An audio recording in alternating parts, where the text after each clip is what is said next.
Hey, comment ça va? Ça va bien? Ça va bien? Ouais. Depuis la dernière fois? Ouais, ça va, tranquille. Ça va? Ouais. Ok, Cool, j'ai vu que ça a eu un petit succès.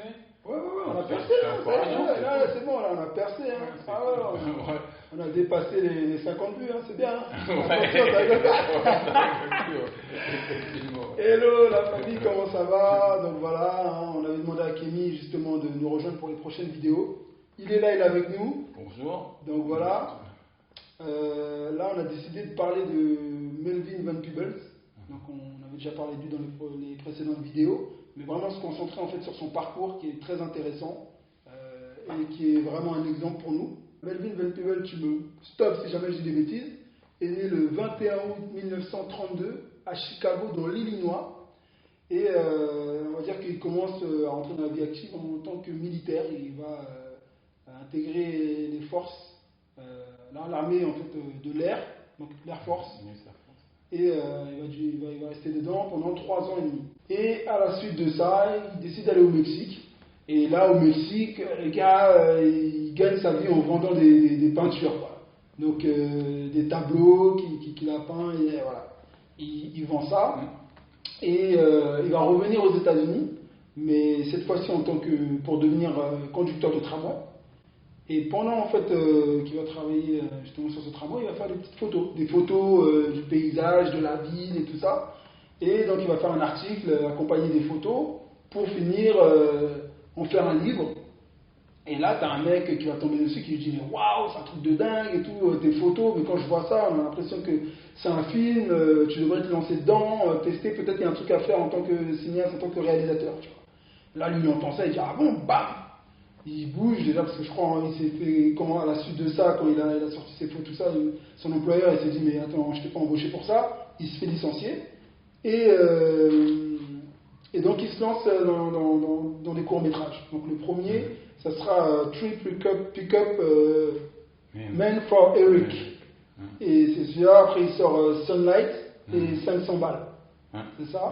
Et il faut savoir que ces courts métrages là, le gars, il a l'écriture, il réalise, il fait la composition. C'est surtout à partir de Sweet Sweet Back Ballad vraiment qu'il compose seul, quoi, parce qu'il se fait aider, même pour Watermelon Man, il se fait aider aussi, notamment par Ray Cooder, par exemple, qu'on connaît après. Mais il a toujours ses idées de musique, et c'est vraiment pas à partir de Sweet Sweet Back Ballad qu'il va composer seul de la musique, quoi. D'accord. En fait. Et donc, quand il sort ses courts-métrages, en parallèle, à un moment donné, il part pour finir en fait ses études d'astronomie, donc pour passer le doctorat d'astronomie. Il va en Hollande et il reçoit un courrier, je crois, je sais pas comment ça s'est passé, mais en tout cas, il s'est fait contacter par la Cinémathèque française qui a vu ses courts-métrages. Tout à fait, c'est ça. En fait, c'est la compagne d'Henri Langlois qui a fondé la Cinémathèque française, c'est-à-dire Marie Mersal, qui voit ses courts-métrages lors d'un de ses passages aux États-Unis. Je crois qu'elle les a vus à Seattle, il me semble, un truc comme ça. Bref.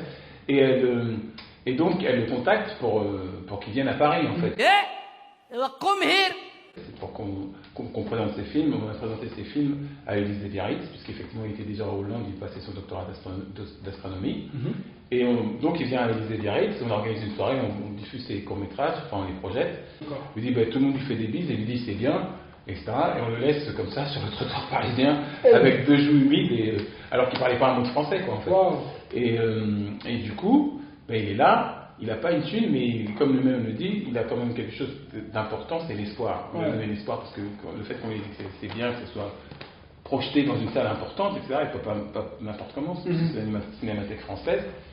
C'est comme ça que, après, d'abord, il a une période de galère à Paris. Ah oui, moi je me suis dit, ils l'ont contacté, on aime ton travail, viens, on va te prendre sous notre aile, on va te loger, tout ça, nourrir, blanchi, tranquille, tu seras. Non, en fait, il arrive en galère. C'est bien ton taf, bien, mais par contre, débrouille-toi. Ah bah c'est ça, okay. Exactement.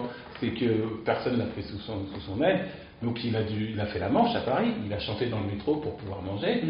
Et finalement, il est devenu journaliste.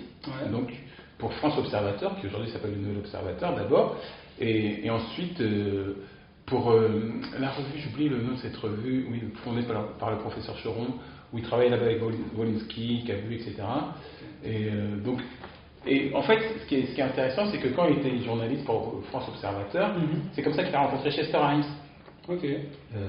Et c'est ainsi qu'il a pu adapter un de ses romans, La Reine des Pommes, en bande dessinée. C'est Wolinski qui a fait les dessins de cette bande dessinée. D'accord. Mais surtout, il va écrire 6 romans en français. Et ça, il faut quand même le souligner, c'est assez notable pour quelqu'un qui ne parlait pas un mot de français. Et donc ça, les 6 romans que tu dis, est-ce que c'est avant de passer au long métrage, non, quand il va réaliser La Permission, ou alors c'est en parallèle de ça? Ben, c'est avant, parce qu'en fait, La Permission, c'est l'adaptation de son premier roman. C'est-à-dire, La Permission, c'est son premier roman.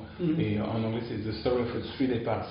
Et comme il le dit même à l'époque, quand tu as écrit un roman, tu peux aller à la Cinémathèque française et demander une carte de réalisateur honoraire.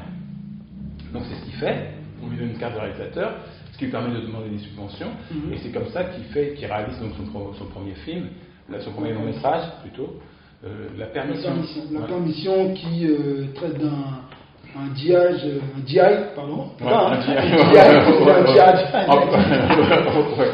américain, d'un soldat noir américain.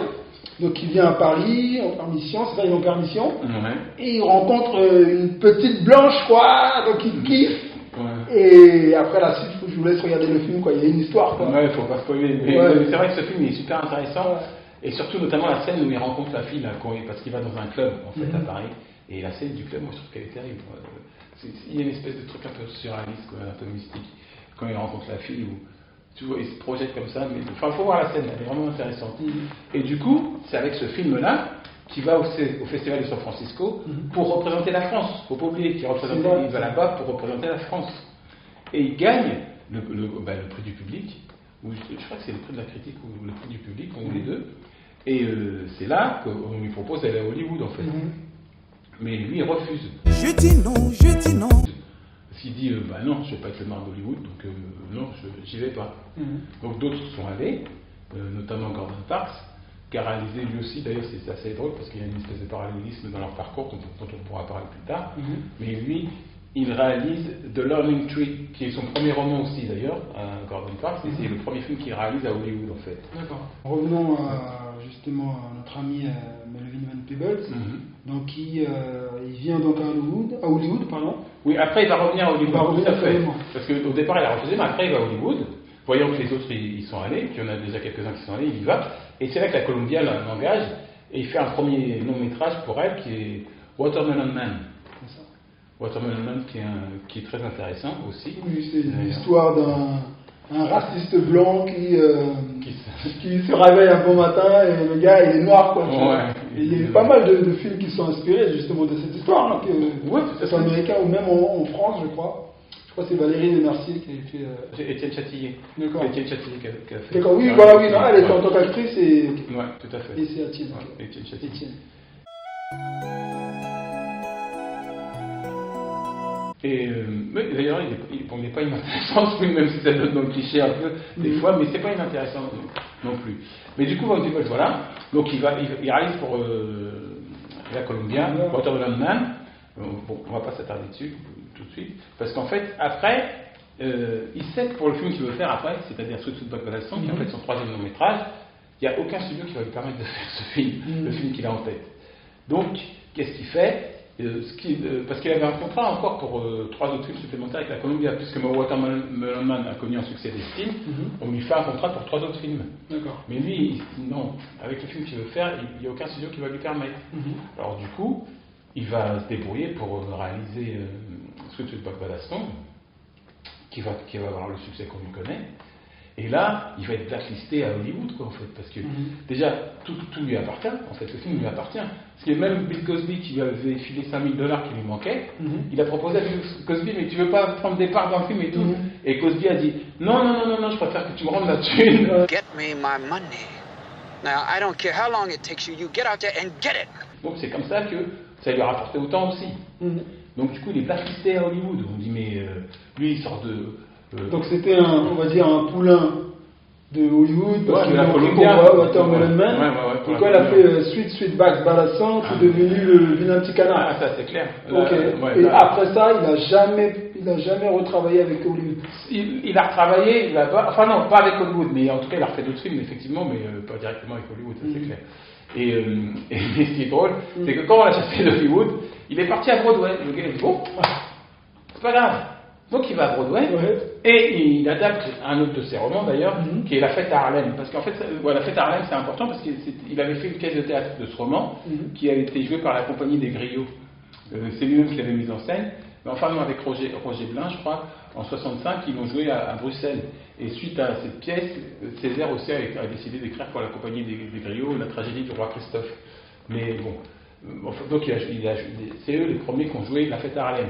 Donc il le reprend à Broadway, sauf qu'il appelle ça Don't Play Us Cheap. Et d'ailleurs, il y a une captation qui est comptée parmi les films de Blaxploitation, mais il y a une captation qui s'est faite de ce film en 73. Don't try to follow what everybody's got to say.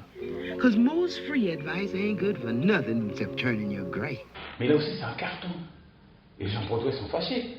Lui, il sort d'où celui-là, tu vois, il sort à hauteur de flou, comme ils disent, et on ne sait pas d'où il sort, bim, ça cartonne. Donc on le chasse de Broadway, Et quand tu dis on le chasse de Broadway, c'est-à-dire que de quelle manière ils ont chassé on ne veut pas travailler avec toi.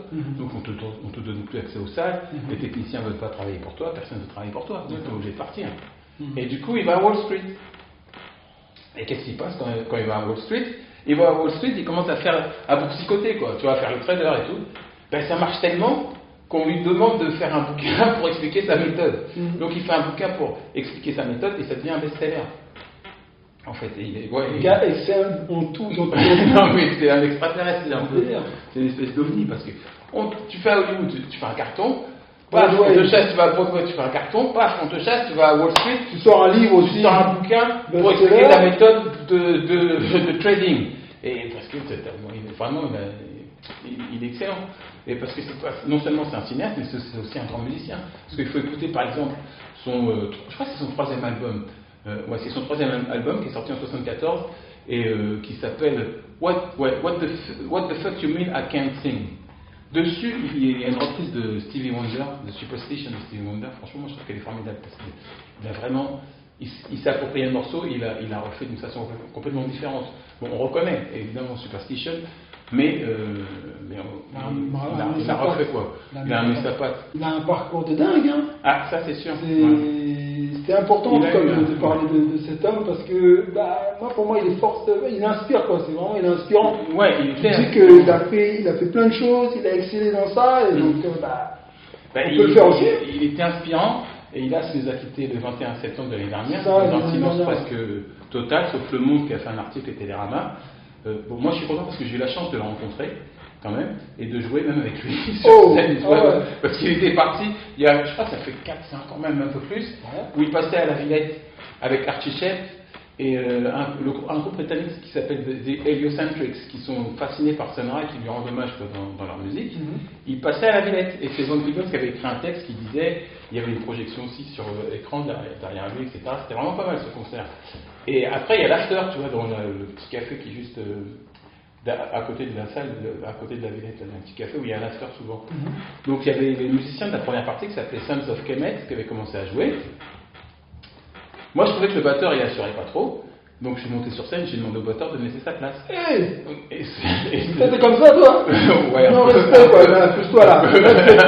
Non, mais c'était parce que, excusez-moi, je ne vous l'ai pas dit, mais monsieur Kenny Apovo, il est docteur en sociologie, bien évidemment, mais à côté de ça, un peu comme Melvin, c'est un musicien, il est batteur. Je suis batteur. Je suis pas si talentueux que lui, mais incroyable. Et du coup, quand j'ai commencé à jouer, Melvin il est monté sur scène, il a commencé à dire des textes et tout, et franchement c'était trop cool. Ouais.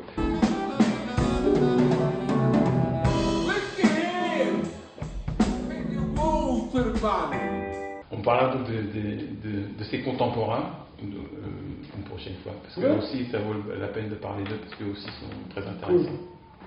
Cool. Écoute, merci à toi.